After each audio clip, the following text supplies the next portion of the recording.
foster care in unparalleled journey.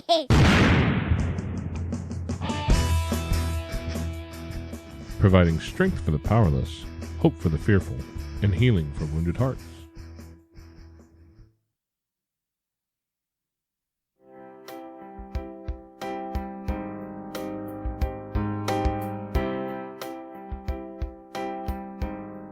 Hey guys, it's Jason with Foster Care Nation. We are here today with a quick episode of Foster Care and Unparalleled Journey because we have a little bit of notes we want to throw out there to you guys, kind of some changes we want to throw out. Our workload has gotten kind of crazy. We have taken in a foster kid for a few months now, and it's been going pretty well. But with a pandemic, with my work being crazy and my wife's work being crazy, our schedule just does not set up well for the Friday dropping of an episode. I try and stay ahead of the curve, and I do not do a great job of it usually, and I'm at the last minute trying to get something out. And I don't like being a last minute guy. What I've realized is I think we need to change the day we drop episodes. So, if you guys want to look out for it, I think we're going to begin dropping on Tuesdays instead of Friday, which means if you're listening to this, it just came out on a Friday, and next Tuesday will be the next episode that will come out. If I have everything the way that I think I have, again, I'm going a little crazy these days, but I believe we're going to have Melissa Corkum on here, and Melissa Corkum is pretty amazing gal. You need to check her out. thecorkboardonline.com is her website. Learn a little bit about her, but she will be showing up on our next episode. And we had a great chat, and I'm certain you guys will get a lot of value out of it. She even makes an offer on there for listeners of the podcast, so just keep your ears open for that. So today, because we have a little bit of time and there's no sense in listening to a 2-minute podcast, something I had been wanting to talk about for a little while is one of the things that our goal is to be able to reach out and try and inspire others to become foster parents as well. And that's one of the things you need to know about is how to become a foster parent. I've heard plenty of people talk about how do you actually do that? I don't even know. And so I just wanted to kind of lay out the pieces and parts as I know it. Now, mind you, I'm in Missouri, right? So I'm here in mid-Missouri, and our rules are going to be different in Missouri than they are in Texas or New York or Illinois or Massachusetts or California or Oregon and yada, yada, yada. I name them all 50, but I would probably make my social studies teacher from way back when sad when I forgot a few.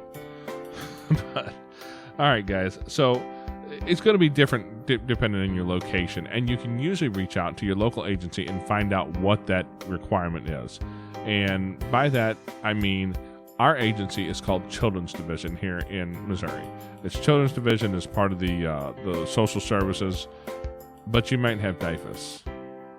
You might have Children's Division. You might have DFS. You might have, CPS. There's a bunch of different acronyms and different names. So you just have to reach out to whoever takes care of kids in your area. If you're really searching and you can't find it, I would suggest looking up Health and Human Services in your state. And that's who administers that program here in Missouri, I believe. So you just do a quick Google search. You'll figure it out real quick. For me, I would just say, Google search for how to be a foster parent in Missouri, and you'll find that answer pretty quickly, because agencies need people like you and me to reach out and help these kids. They really have a need for this, especially in the middle of a pandemic where a lot of people are uncertain. There's some people who are getting shuffled around a little bit kid-wise because there might be a medically fragile individual in the house, and if you got a kid who's going to daycare and you don't want your kid showing up when you're medically fragile, obviously this is a big deal. This is unlike anything we've seen, and so trying to figure that out, you need a place for that kid to go. So we're always looking for more families.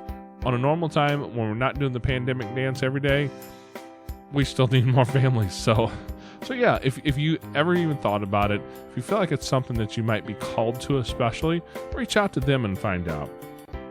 You're going to find a few things you're going to do. Like, you're going to have to do a home study. And I'll tell you what, the home study is really what I want to talk about a little bit today, because So many people are so scared of that home study. They hear home study and they think, oh my gosh, somebody's going to come in, they're going to look at my house, they're going to see how dirty it is, and they're going to judge me. And I don't want people looking at my house and deciding whether or not I'm good enough. And I don't want them looking at that. I mean, my husband said he was going to paint the baseboards 6 months ago, and that's after I nagged him for 18 months, and they're still not painted. Not that that sort of thing has ever happened in my house, because, I mean, I'm always right on top of those things. Yeah, by the way, Amanda's not here today, so I can tell all the lies I want. But they're not coming in to look at stuff like that. When we did our training, we had one of the trainers, the way she described it to us is she said, by now, as many homes as I've been into, I can almost identify a dog breed and age by the poop I find on the floor of the house. And she wasn't kidding. These are some of the things that they're dealing with. They're finding just filthy living conditions. Now, I have a 100-pound German Shepherd who runs around the backyard most of the time. When he comes inside every now and then, we might have an accident on the floor. Not a big deal. You know what? We clean it up. That's probably what you do. That's what we all do. And that's all they're looking for. They're looking to make sure that the place is fairly reasonably taken care of, clean. Like, we want to make sure the floor's not falling out of it, right? We don't want kids falling to the floor. That'd be bad, I think. We want to make sure that there's some relative safety there. We want to make sure there's some fire safety. Let's try not to live in a fire trap, but hopefully you're doing that already. Because, I mean, come on. You live there, right? You don't want to wake up dead in a house fire, so we take care of little things. We take care of the important stuff, and that's what they're looking for. They want to make sure in Missouri, I don't know about everybody else, but in Missouri, you've got to have a bedroom for the kid, right? Now sharing bedrooms, to the best of my knowledge, is still perfectly allowed, but there's some age differences and male-female stuff that you have to abide by, and you can find a worker who can explain that to you pretty easily. But you need a bedroom, they need to have a bed, you need to have a window. So if you have a basement and you have a room in a basement, you can't just stick them in a basement room with no windows. That would, number one, be a fire trap, and number two would seem to be almost like a scene out of Silence of the Lambs. It puts the lotion on itself. Yeah, let's not do that. So, I mean, some basic things is what they're looking for in a home study. They're not really looking for as much detail as most people think they are. I remember that one thing that kind of got me was we had to have an emergency evacuation plan. At the time, we were in this tiny little place, and it was like, go that way. If you're in this room, go the other way. That's pretty much it. And they just require you to have something for safety's sake, so that somebody shows up, doesn't know what they're doing.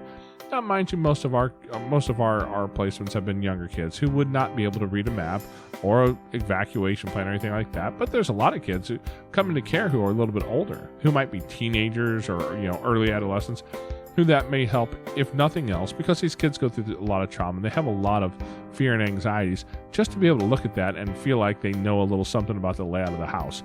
That's not a bad thing to have anyways. But, you throw it together. I did mine with a ruler and a Bic ink pen. That's what it cost me. It was at least one ruler and a little bit of ink out of a Bic ink pen and a little bit of time to kind of get it close to right. It doesn't have to be to scale, guys. It just has to be there. And that's the important thing. Let's see, what else we're going to do. We're going to check I believe they call it the CAN check, the Child Abuse and Neglect background check.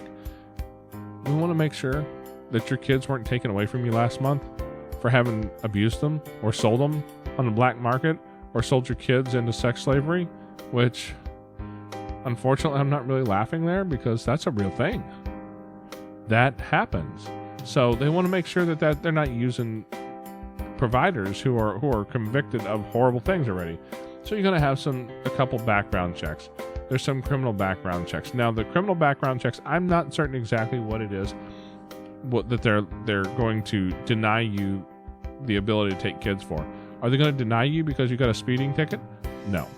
I'm certain of that one. Are they going to deny you because you're blind running drunk and ran a school bus full of kids off the road and jumped out and beat up the kids and the school bus driver? That one you might have to look at. So for the most part, it's common sense stuff. I would assume that, violent felonies would be a pretty hard no pretty fast. But if you've got violent felonies in the past, you're probably not looking to foster kids. You're probably taking care of your life. So, we're going to do a criminal background check. We're going to do some fingerprints and make sure that you are the person that we are looking to talk to. You're the person that we believe is in front of us. And that's what we're going to be looking for. You need to be in good physical and mental health. Now, let's define that. Good physical health. Like if you have a 6-pack abs, that's called ridiculously good health. We're not looking for that. But we want to make sure that we're not putting a kid in the house with somebody who has cancer or another difficult diagnosis where they're going to need to focus a lot of time and energy on themselves so that they can heal and they can get better. Because without that, these kids aren't going to have much of a enjoyable stay there. They're not going to be taken care of well because you have to take care of you. So we got some physical stuff there that we just got to make sure that you're okay. We'll go see a doctor. In our state, we go see a doctor and he fills out a piece of paper and says, yeah, they're all right. And for just reference material here, I'm about 6'1". On an average day, I probably run around 275 pounds. I will tell you that's all muscle. Just don't look at any pictures because you'll find that I'm lying. It's not. I mean, I'm not a terribly healthy guy. I'm not running marathons, anything like that. But I'm in reasonably decent health. I can take care of kids. Mental health. We want to make sure that you're not having horrible struggles. I've seen anxiety at its worst. I've seen depression. I've seen depression take people. That's not a place we want to put a kid, with obvious reasons. So we just want to make sure that you don't have any underlying things that this could trigger and end up damaging you, because it's a lot of stress some days. It really is. And we want to make sure that we're not putting you in a situation that's going to be bad for the kid as well. Because if you're having mental health struggles, I'm just going to bet that you're not ready to take care of the mental health needs of a young kid who's probably having some struggles of their own. Because let's be honest, guys, some of the things that these kids end up going through before you ever see them are terrifying once you find out about them. And you suddenly realize that, yeah, I need some mental bandwidth to be able to help them with what they're going through. So just making sure you have those two boxes checked is really important. Another part that they talk about quite a bit is learning to be a part of a team. You're going to be part of a team on this project because these kids are going to come into care, and the primary goal is reunification on every foster care case to begin with. Well, I say every, maybe not every. If Jeffrey Dahmer had a little kid in the house when they arrested him, they probably wouldn't start with the reunification on him. But primarily, that's always where we're going to go. We're going to start with going, hey, we need to try and get this family back together. We need to provide some services. We need to help this mom and dad get on their feet and get on the right path. Because the best place for a kid is at home with their biological mom and dad when that's possible. That's not always possible, but that's going to be our first place we're going to start. And in order to do that, a foster parent plays a pivotal role in that, because as you have the kid, depending on the kid, depending on the parent, the bio parent, depending on the caseworkers and the case managers, the charges that are involved if there are any, all these different things, you may be called upon to help that foster parent where you can. Now, am I going to go give them $1,000 to pay their rent and get caught up on their electric? No, that's not what we're talking about. But what we're talking about is helping them figure out how to get their lives back together, supporting them a little bit, even if it's just mental or an emotional support. You're helping these people get back to the place where they can raise their kid if that's appropriate.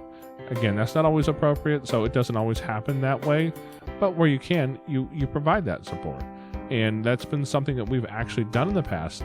And you need to learn how to be a part of a team so that you can help that parent or parents get themselves together and do that part of their job. The other thing that we need to do is be able to be a part of a team here in Missouri, we call it a family support team. That's who makes a lot of the decisions, if not almost all the decisions based on this case up until the end when the judge jumps in, if it goes to termination of parental rights. As a part of that team, you're going to voice your perspective and concerns on the things you see on a daily basis. These workers see a lot of things, they hear a lot of things, but they don't see the kid every day. If they're lucky, they get in once a month like they're supposed to, and it's not a rushed process, and they can get in, do their thing, and get out. But they have 30 minutes to an hour a month to really see the kid and how they're doing. My job as a foster parent is to look at these kids and go, hey, what's going on here? What struggles are we having? Are we having some regression in potty training, with the toddler? Are we having, are we really thriving in school? Are we learning? Are we stepping outside of some of the things we struggled with in the past? Do I have a teen in my house who's doing really well, who's really struggling, who's having some behavioral issues, some school issues? Maybe we need to talk about trying to get the school to set up an IEP for them. That's part of what we do is to be able to be the voice of the rational adult who sees everything on a daily basis inside of this team, who's trying to handle all these other pieces and parts, because this isn't a simple cut and dry thing. There's legal parts, and there's the health and human services side where they're trying to help people. You're trying to do about 1,000 things at once, and your voice needs to be heard about what this kid is doing and what they need to be able to move forward to the next phase. And if that means termination of parental rights, that's never awesome, but that might be the end. If it means reunification, that's awesome for a kid. And if that's what's appropriate for them, we voice our concerns and our perspectives in these meetings so that we can get them there if that's the way that they're truly going to go. If not, then we really want to move them towards permanency as quickly as we can. So those are some of the things that we talk about quite a bit. And the biggest thing I found that is a struggle for most people is learning to do that part where you partner with the bio family. The bio family, man, it's easy to get into some of these situations. And I mean, if you've listened to all of our episodes, we've got one little guy who, at one point, at about 12 months of age, his hair follicle came back positive for so many drugs that the list was more than a bit harrowing. And it's really easy to get judgmental. How could you do that to your kid? And you start to look down, you start to think negatively about these people. And I mean, I'm not going to tell you you're wrong for doing that.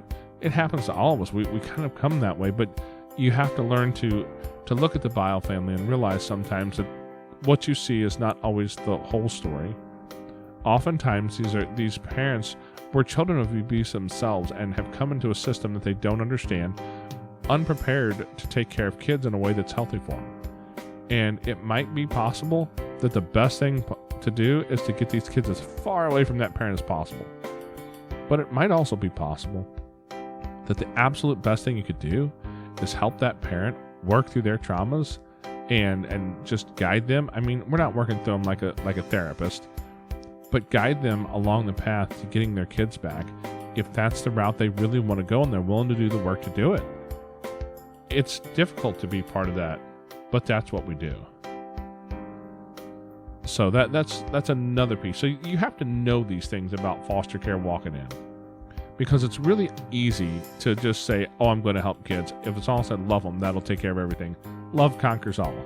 Well, love conquers most, but sometimes we need a little push from our better instincts and from our logic and from somebody else to say, hey, go help this person out. Help them get what they need. And we can make the world a better place that way. So back to the home study piece, though. One of the things that they do also put in there is that all adults have to be evaluated. Now, what does that mean? That means if you have adults living in your house, anyone 18 years of age or older, I believe it is, or maybe it's older than 18, maybe it's 21 in your state, I don't know. For Missouri, it's something about the age of 18. Which means that in my house, I currently have a 19-year-old son who's still living at home. So he had to be evaluated. Mostly he had to have the physical, the mental deal, and just make certain that he was able to get through. And he also had to be checked for a background check and fingerprints and all that. So if you have somebody living with you in your house and you want to become a foster parent, that's going to be something that has to be talked about. They have to at least be recognized not to be a threat to kids. So those are some of the things that we're looking at. Now, one of the things you have to realize, though, is that the person conducting the home study is regulated by state law. And in most states, the department or licensed child placing agency might be that agency, but it may also end up being a state worker or someone else. And these are all the things that they're looking at, because it's important to make certain that we're building the best homes for these kids possible. So we can talk about this quite a bit further. I've got about 1,000 more things that go into it. But the truth is that what we're really looking for is to make sure that we catch the things that could end up being dangerous for a kid, and the things that could end up getting you disapproved for the home study is if you're convicted of a crime that put a kid at risk. There are specific crimes that could be barriers to approval to it. Things like criminal child abuse and neglect, domestic violence, crimes against the child, child pornography. There's rape, assault, sexual assault, homicide, human trafficking. All these things are, like I said earlier, that's kind of common sense stuff. If you've been convicted of those things, you're probably not going to be approved to be a foster parent for obvious reasons. There's also some place where they look into your income and your financial skills to make certain that they're adequate to provide for a kid. Because no matter how much you want to help kids, no matter how much you love kids, if you can't keep food on the table, if you can't keep electric turned on in the wintertime, I mean, if you're in Florida, though, that might not be so much. In Missouri, in Alaska, in the north, if you can't keep the electric on in the wintertime, it's going to be a problem. So that you need to make sure that as you come into the journey of being a foster parent, you're financially stable enough to be able to handle the basic needs. You don't need to have a super fancy house and drive, a luxury car. You just need to be able to provide the basic needs.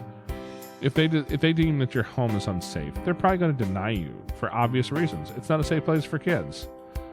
If they deem that your house is unable to provide needs for this kid, right? If you have a kid who's medically fragile or has specific needs, there's probably going to be some extra things around that they're going to put in place to protect a specific child. So you'll find that there's some different levels of foster care or foster parenting that can be done there, as far as like behavioral children or children with physical disabilities or mental disabilities. That's something that we're always going to keep an eye on, because those are kids who need a little bit extra caution looking around them. So where are we at here? So yeah, we're going to, one more thing that can get you disapproved would be if you have a physical or behavioral health condition that would interfere with providing appropriate care for children. If you have falsified or omitted information on your application, there's a big one. Make certain that you're telling the truth. They will listen to what you have to say. Before we ever became a foster family, we had a family member, a biological family member, who got angry one day, and because this was just their particular MO, they decided to call Children's Division and say that we were abusing our child by refusing them medical treatment. The boy had a fever. He was, 3-4 years old.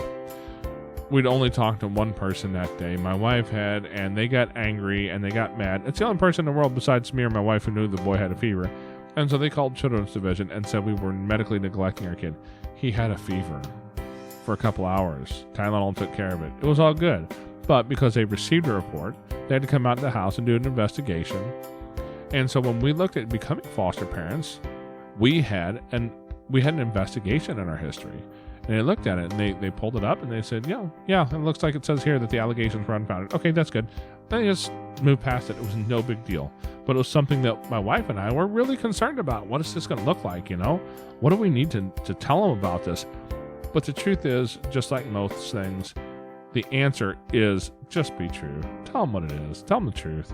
They see this all the time. This is not the first time somebody's made a false report because they were mad at somebody, I'm certain. So we were able to become foster parents without any struggles because of that. Honestly, we did it without any struggles at all. And we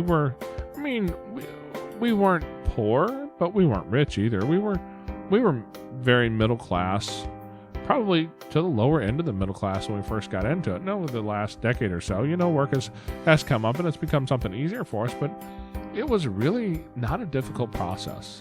We went and we sat in our class. I think here in Missouri they call it STARS. I tell you what STARS stands for, but it's been a decade. I don't remember. Sorry. If one of the trainers was listening, I didn't pay that close of attention. But it's a class that goes through, and it was just several nights over a couple different weeks where you go in and you would go through some different trainings and learn some different information, answer some questions, and they walk you through the process and make sure that you're prepared to become a foster parent. So those are the steps that we had to take here in the state of Missouri to do it. As soon as we finished that class, they came over a week or so later and said, hey, we're going to bring your license out. And they brought the actual paper copy of the license. And she handed it to us. She said, and by the way, there's these 2 kids we know of that really need a place right now. Would you guys be interested, maybe? And, well, I'll give you a spoiler alert. One of them just walked through my office and was thankfully not terribly loud as I was trying to record this, because a decade later, he and his sister both call me dad and they call my wife mom, because their particular case, they lost one of their parents, and the other one was incarcerated and has been off and on for quite a while, not able to be a mother. And so they've been able to come and stay with us and live in our house, and we ended up adopting them several years ago. And that's where it all started from, was from just finishing up that STARS class and getting that first question, hey, are you interested? And here we are, a decade later, a world later. And man, I can't imagine my life now if we hadn't heard that call, felt that pull, and stepped in and said, yeah, let's do this. Because man, my life would not be what it is today if we hadn't. Because it's been hard, it's been challenging, but it's been so rewarding at the same time. So if you feel any inkling towards it, if you feel any pull, reach out. Feel free, get a hold of us, get a hold of somebody, talk to your local agency, talk to a foster parent, talk to somebody, and just take a step in the right direction. Just take a step towards learning more about it. So if you have any questions, you would like to reach out to us, you can find us at fostercareuj@gmail.com. That's fostercareuj as an unparalleled journey @gmail.com. You can find our website at fostercarenation.com. You can find the contact and stuff on there as well. All of our podcast episodes are up there. There's a button for our Patreon link. So if you guys are interested in supporting us, if you have a couple dollars, great. If not, do us a favor. Share the show. If you're an iTunes user, leave us a 5-star rating and review. That'd be awesome. Tell me how this show has affected you. Because that's one of the things about a podcast that you don't really realize from your side. Because I was on that side. Is you talk into this microphone, you throw it out into the world, and you kind of wonder where it bounces. You wonder what happens, because you just never know who is inspired. So if you've been inspired or angered, if you hate it and you think we're horrible humans, go ahead and let me know. But hopefully we've helped somebody here today. And again, we're going to switch our upload day from Fridays to Tuesday.